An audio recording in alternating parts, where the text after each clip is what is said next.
Hello, everybody, and welcome to another episode of Wild Moments. My name is Taylor, and to my left, I got it right this time, is Ben Coley, one of my favorite people in the whole wide world. How are you doing, Ben? Oh, hi Taylor, I'm a bit taken aback by that. I feel the same way. I'm very well, thank you. How are you doing? I'm good. I always just like to make people feel a little bit awkward. It's my speciality. I've even come up with a name for us. We shall from this day forward be referred to as BAT, Ben and Taylor. We'll figure it We out can on the do that. paddle court what our handshake or sign or something like that is going to be. Secret handshakes for the win, definitely. Yeah, we'll come up with something very complex, some sort of ritual. I like it. Exactly. Anyways, you can all call us Bat from now on and nothing else.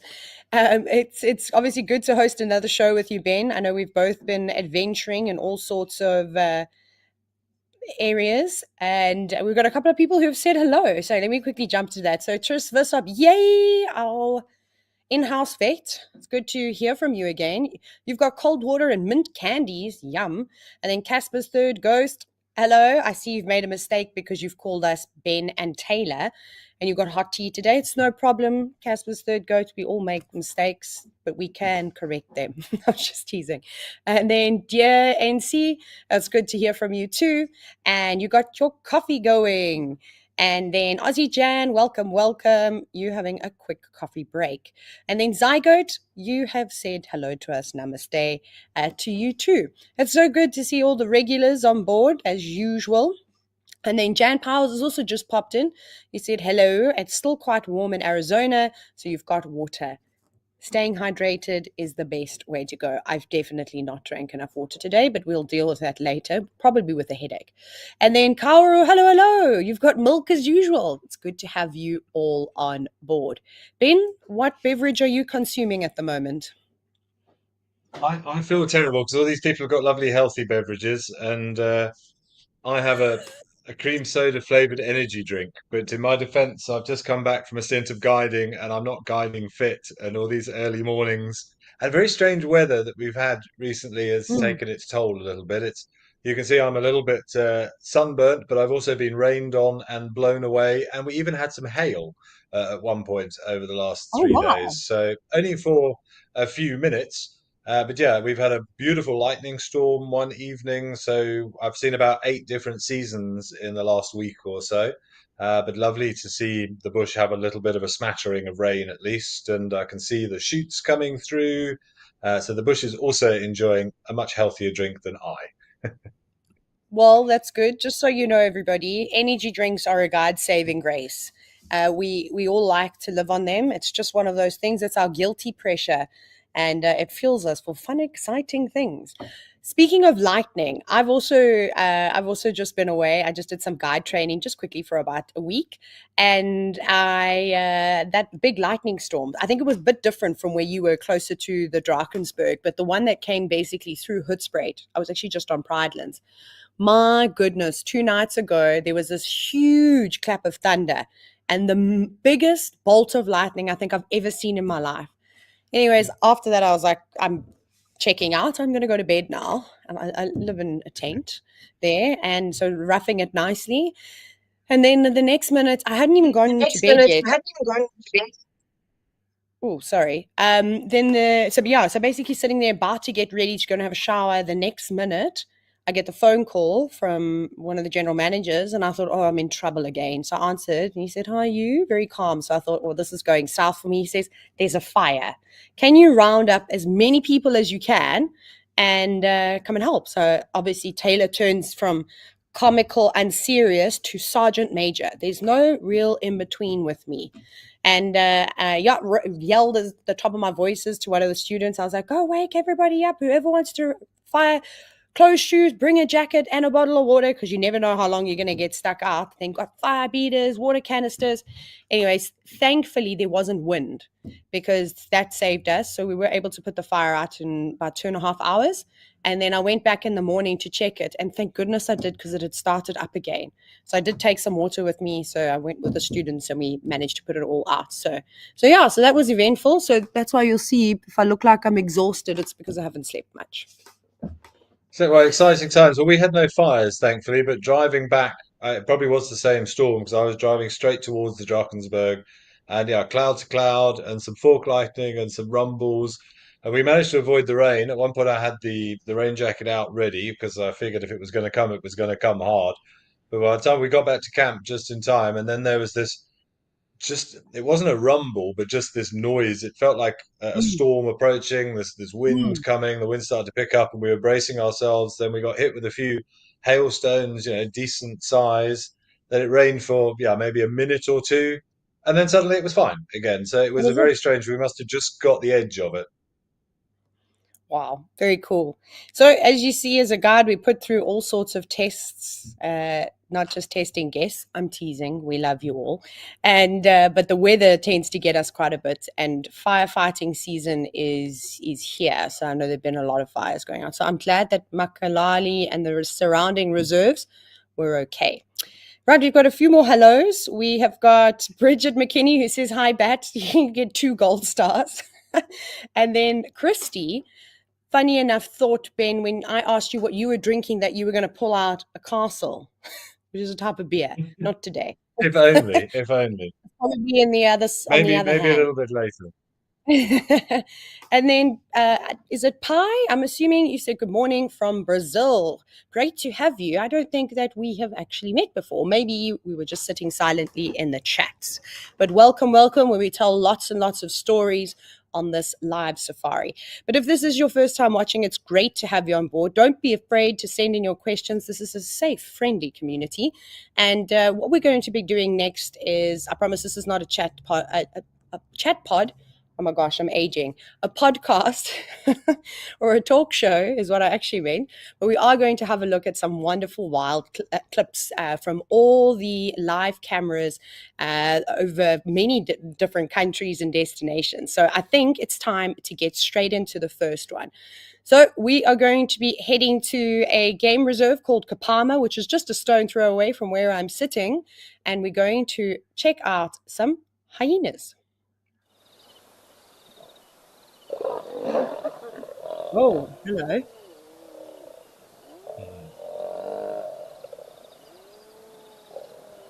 That posture with the tail standing up.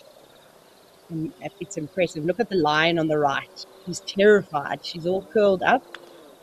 Doesn't want to make a move too, but I'd be a bit on the nervous side. How many? 1, 2, 3, 4, 5. And I think I see six hyenas. The eye shine that's coming I off also to think the right.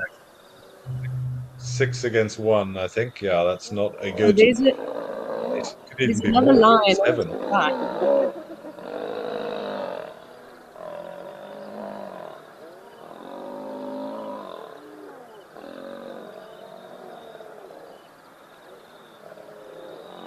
Then another one off to the right. He doesn't seem to want to be Yeah. too involved.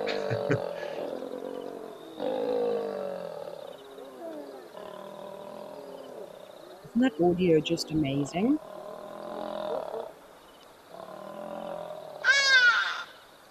Hardy dog. What? Look at the hyenas, how they reacted to Scared the hardy everybody. dog. So this is obviously incredible. Kapama does have a healthy hyena population. And this one that's sort of standing, we can see clearly, she's just walking to the screen now. She's pregnant. She's got very swollen mammary glands. And then I just want to double check this other one. I think there might be 2 individuals that are pregnant. Let me see, we know how difficult it is. Yeah. So there's 2 of those hyenas that are definitely pregnant or they've had a good meal, but they are lactating. And now after they've done teasing the lions, what are you up to now? Oh, of course. Time for a swim. Just going for a Look at swim. that. Properly in. That's so funny. Oh, we gave the lions a big rev. I'm exhausted. Shall we go cool off? Huh. That's crazy. I mean, I've seen hyenas in water many times, but not that deep in. You'd think I'd be somewhat concerned about hippos. I guess they are pretty convinced there's no hippos or crocs in that dam, but I don't know if I've ever seen them that deep in. They are honestly amazing animals, and until you've seen hyenas in the water, you really don't realize how good they can swim and how much fun and how playful they are while they're in the water too. It almost looks like they put their differences aside and bash about. Oh, they can walk, so it's not that deep. They are Oh yeah, standing. it's not too deep. But that's fun watching them chase each other around the tree there. That's beautiful. Absolutely. They really are such underrated animals. I'm so glad that hyena are finally getting the attention they deserve. Has that one got a stick? I think so, yeah.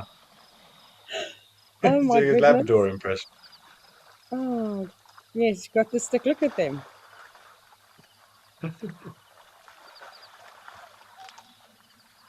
It's really hard to sometimes, I find I have to remind myself consistently that they are wild animals. They are wild animals because when they play like this, it's just so fascinating to see. Bouncing and bounding around. That one is really chuffed with its stick. That's the beauty of these cameras. Huh? I've never, I mean, I've seen many hyenas. I saw some hyenas over the last few days, and they're generally just lying around or they lie around the den site. Very rare that you actually get to see them frolicking like that and chasing one another. And I've never seen one play with a stick. I mean, that's did look like proper dog behavior. But yeah, they're often painted as these evil characters, but they are Yeah. incredible animals to watch. No, they really are. I completely agree with you. Bridget McKinney says that she loves the curly tails. Yeah, for the most part, they're flat, but when they become agitated or they're excited, they tend to raise them in that manner. I mean, those lines did not seem like you could see they were a bit wary. I don't know how many lines were there. We could really only just see the two, but that could have gone south quite quickly for the lions, where they would have had to have tucked their tails between their legs and charged on off, which is normally quite different from what we used to see. And then Kaoru says, I've never seen them go so far out. You're right, you and Ben, absolutely. And then Jack de Boer, you've said they have to watch out for crocodiles. You're 100% right. And then Mr. H UAE 87, thank you for the correction. You said there were 3 lionesses. That's good. Your eyesight is much better than I am. And I'm honestly, Ben, I'm so surprised that there's no crocodiles in there. With the amount of dams and waterholes and river systems that have dried up, especially along that area within Kapama as you go all the way into the Klasiri and Timbavati. I know a lot of the river systems have dried up substantially. I mean, so many of the reserves in that area are struggling even with borehole water. So we drain, or we use the water underneath the ground, and we, typically use it for drinking. It sort of gets purified or whatever the kind of case may be. So, and crocodiles move such big distances over land. So there could be one at any point. It might just pop up. Yeah, it's also very surprising. I mean, I often see them in puddles and sort of muddy Hmm. seasonal pans, but like I'm sorry, I forget who it was who said it, but I don't recall ever seeing them. I thought they were swimming out there. Evidently, it's not Hmm. as deep as I thought, but still, it's very, very trusting, particularly at night time, whether you've got good vision or not. As a general Yeah. rule for everybody, even if you're not sure if there's a crocodile in the water or not, it's generally good advice to assume that there is. Yeah. If it's, I think, I don't know if it was you when I told this, I watched this very funny water where someone went around on social media and every time I think he was from Australia, he'd put his hand in the water and he'd say, if it's wet, there's crocodiles. Just everywhere you go. If there's water, there's potentially crocs. I get very nervous of swimming in areas, especially in the Lowveld, because I've seen crocodiles in stranger places and not like to find out the hard way. Reminds me of that little video. I don't know if you saw it, did the rounds a while ago, a little sort of cartoon of two wildebeest looking at a log and their little speech bubbles. One's prodding it and going, no, it's a stick. And the other one's like, crocodile, stick, crocodile. One gets grabbed. And then another one comes up and they just have the same argument again because wildebeest are not known as particularly intelligent animals. But it always made me tickle. He's just like prodding it with a tooth and go, stick. The other one's like, no, croc. And so it Crocs, continued. definitely. That is very funny. And then Casper's Third Ghost said, that was wild to watch, from thriller to all about slapstick comedy. That is my favorite thing about nature, is that it also can be quite comical. at times. But that was a good one. That was a great way to get into the show. But as you know, we have more than one wonderful sighting to show you. So the second clip is all the way from Oldonyo in Kenya, and it is an owl of sorts. Sweet. Oh, listen to this call. See that high pitched whistle? Oh, that is so cute. So these are the rose eagle owls or giant eagle owls. And that was one of the adults that flew off. And this is the youngster that's sort of just sticking behind. You can see, look at how fluffy it is. It hasn't got the feathers around its face have not formed that sort of facial disc. It's very fluffy. Oh, they're so precious. Look at it looking around. Just so interested. I would also like to be able to rotate my neck 270 degrees. That would be fantastic. Is it 270, Ben, or is that did I make that up? It is. Yeah, it is 270. It's just I forget the specifics. You may remember better than I do. It's to do with the arteries and the way it's positioned there. So if it can twist all the way around without it actually cutting off blood supply to the head. It's a very strange adaptation. But I love the way he was doing those big sort of circles with the head. I'm sure as the adult flew off, listening, trying to pinpoint the location. Probably hasn't quite got it down yet, and making those exaggerated movements like he's doing some sort of crazy rave head bob. I enjoyed that a lot. I think so too. And then did you see it sort of chase off the nightjar? So I wonder if it also could have Mm. potentially been looking at the nightjar. Look at you see it's focusing on it right now. Bobbing side to side. There we go. I'm a hunter. Chasing the nightjar. Very chuffed with itself. Oh, that's hysterical. Oh, so these birds are truly amazing. They're very much bird specialists, and when it comes to hunting, I've seen them knock guinea fowl off of their perching branches in the middle of the night. And it's always special to see youngsters. So providing lots of entertainment around the Oldonyo waterhole, I believe. But I think we're going to keep seeing it for a little while. I mean, I have no idea how old this youngster is, but they normally only leave the nest after, well, between I think 3 and 4 months. I think it varies from individual to individual. But then that youngster will still stay with the parents until the next breeding season. Well, then it kind of gets told, right, off you go do your own thing. I think we're still going to have many more moments. I can't wait for this little owl to mature a bit more. And maybe, well, that's what the joy of with these live cameras is that we can watch and we can grow and live the lives of the animals through a screen, of course. Yeah, I'm not quite sure when they develop those pink eyelids. That's sort of my favorite owl because of that delicate pink Mm. color on the eyes. I couldn't. It's very difficult to see in the night vision camera, but I agree, it's not quite got that full coat yet. But I think if I remember, they do develop quite quickly. Within about 6 or 7 months, they've got their full adult coloration. So it'd be interesting if we do get to see him during the day. But he does seem to have oodles of personality. I agree. Very sweet birds. I wonder where they're nesting too, because I'm just trying to think. I suppose they don't need to be directly near water, they can be a short distance away. Um, but it would be fun with the cameras to start searching around. If somebody hasn't found it already, maybe just we'll see a platform nest somewhere that those owls have taken over or utilizing together with something else. And then we've got a couple of questions coming through. JJ wants to know if those giant eagle owls, not spotted eagles, rose eagle owls, are territorial. Ben, would you like this one? Yes, they are. I couldn't tell you the size of their territory, but yeah, they will be territorial. How they actually go around defending their territories, I've never actually seen two owls have a scrap. But obviously, the constant call, it's a very deep sort of I don't even know how you describe it. I was going to say rumbling, but it's Yeah. not this sort of very deep hoot that you wouldn't necessarily, yeah, very similar to that. Wouldn't necessarily associate with an owl. I guess is as good a way as any, but.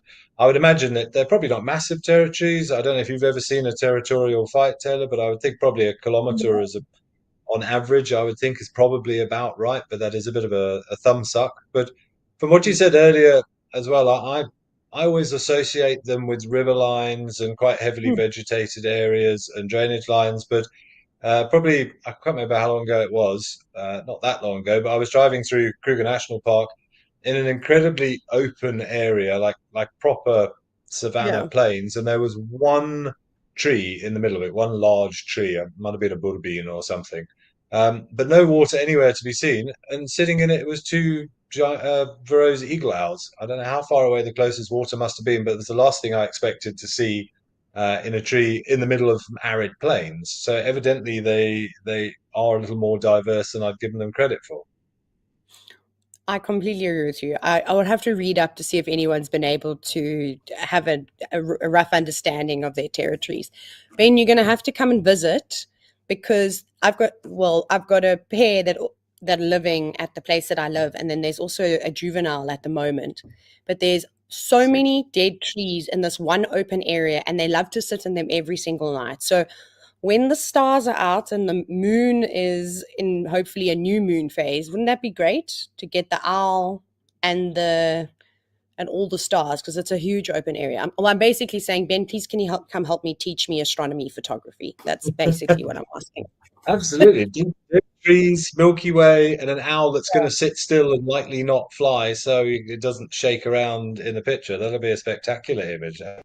Yeah, and I've been slowly habituating them too. So I don't go out to the open area, but I just stand in the garden and I move around, and they don't seem to be too bothered. I go to the car and fetch something, and they don't mind at all. So I'm preparing them for the photo shoot. Don't worry. Yeah, doing the groundwork. Thank you. You know, it's always a pleasure. But we do have two more clips that we want to get through, and so we're going to go into the third one now, which involves my favorite mammal species in the whole world.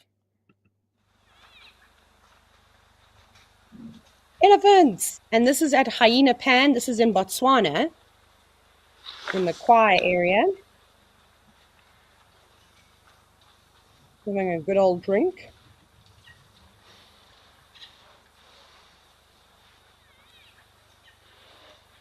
You can hear white-fronted bee-eaters also in the distance. That I think audio must be coming better for you. I couldn't hear that, but I'll take your word for it. But nice to see so many migrants back of late. Hey,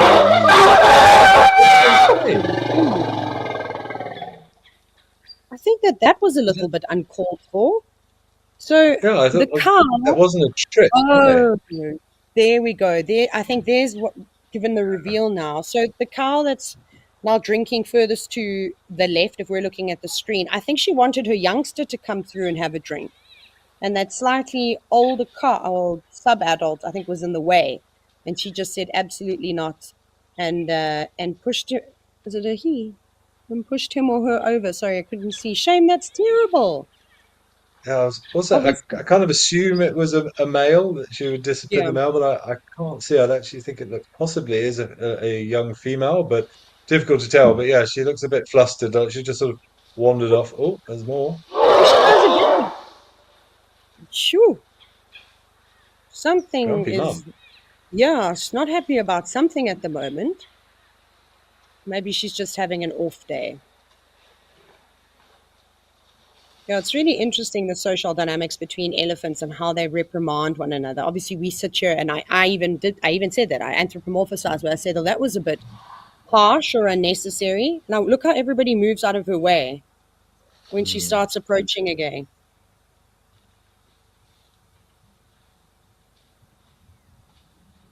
Oh, look at her; she's just pushing everyone off.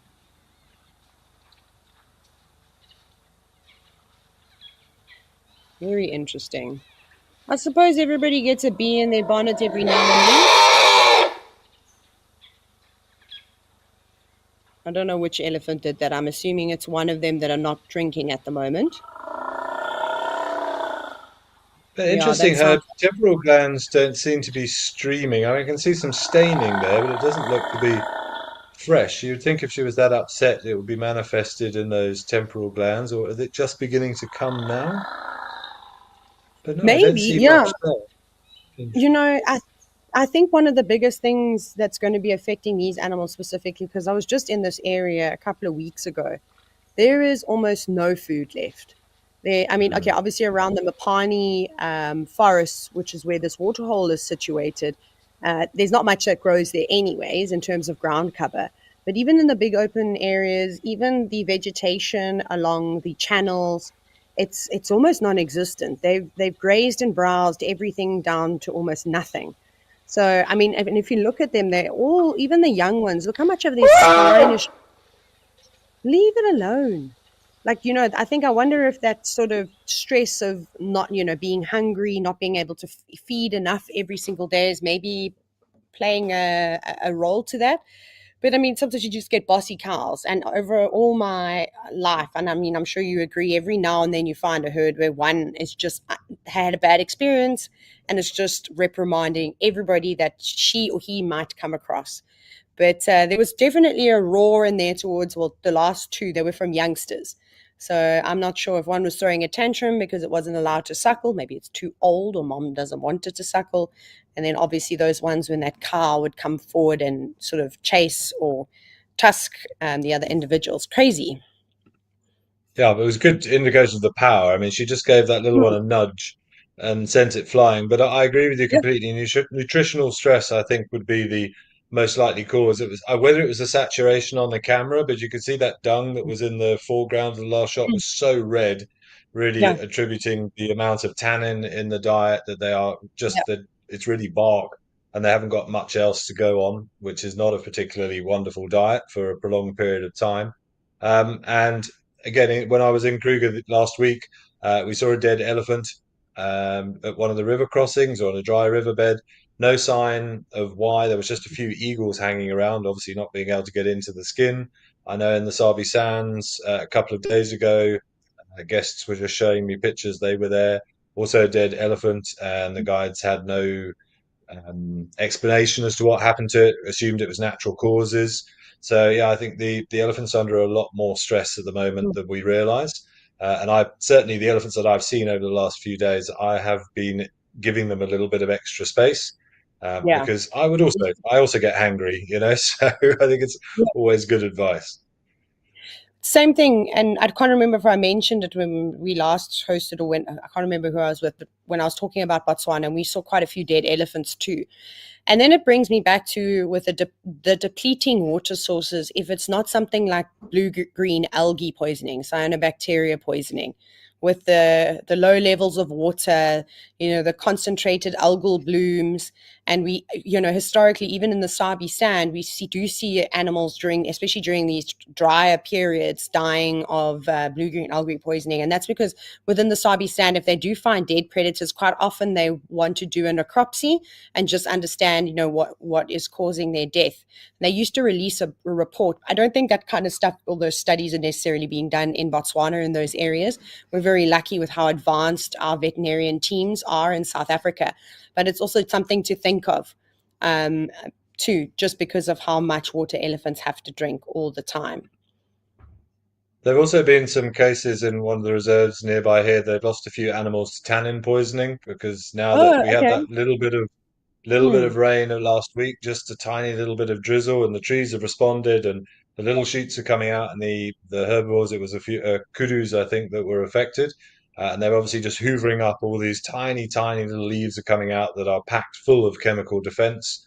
Yeah. And their liver wasn't able to handle it. They didn't have the a sufficient amount of enzymes in the saliva to neutralize that tannin, and they lost. I think it was three or four animals in the space of a few days to tannin poisonings. Yeah. That's an interesting thing. Absolutely. For some bizarre reason, that slipped my mind, but thank you for bringing it up. I know we don't have much time left, but we've got one more clip, and it is featuring a spotted cat with an injury in Baluli. Oh, Oh wow, that looks oh almost not looks putting broken. any. Yeah, it does almost look broken. Just the way it's folded up underneath her though. Yeah.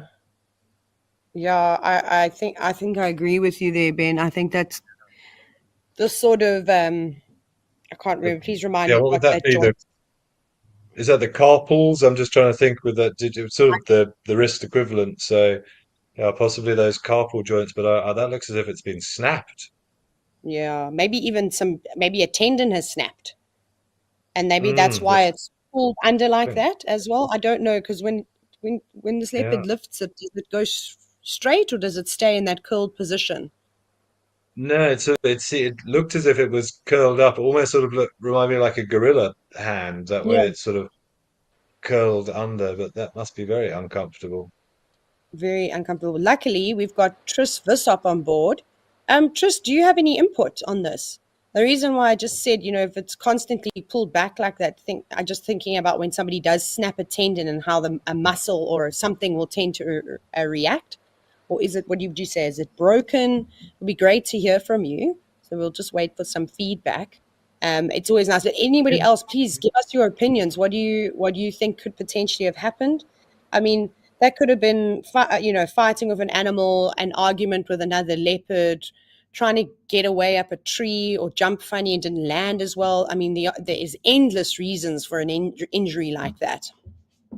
I would go with a kick, probably the most likely I Mm. would have thought for something like that, or trying to take a young one and mum's come in and delivered a hoof, maybe a zebra or something. But yeah, it did just seem to be hanging, but I couldn't see, as you said, is it flopping around or is it kind of locked in that position? It was difficult to see, but it looked very loose. But I'm trying to think, from a moving forward, animals, we keep saying how resilient they are, but that's going to be a tough one to come back. I don't think she's not going to be able to climb a tree to get away from hyenas. She's going to have to completely adapt her strategy. But I would say the prognosis not wonderful for her. Shame, man.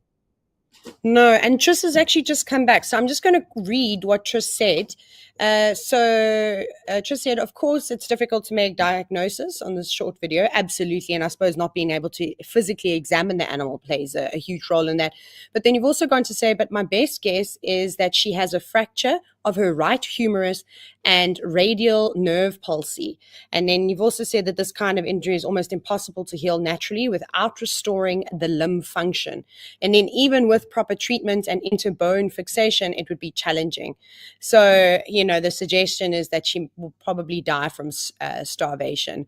It's devastating. And then another comment is that this kind of trauma in domestic animals is often associated with collisions with vehicles. That's very, very sad, unfortunately. Even like you Mm. said, even though, leopards are so tenacious and they never give up, if you can't hunt, then you just get weaker and weaker.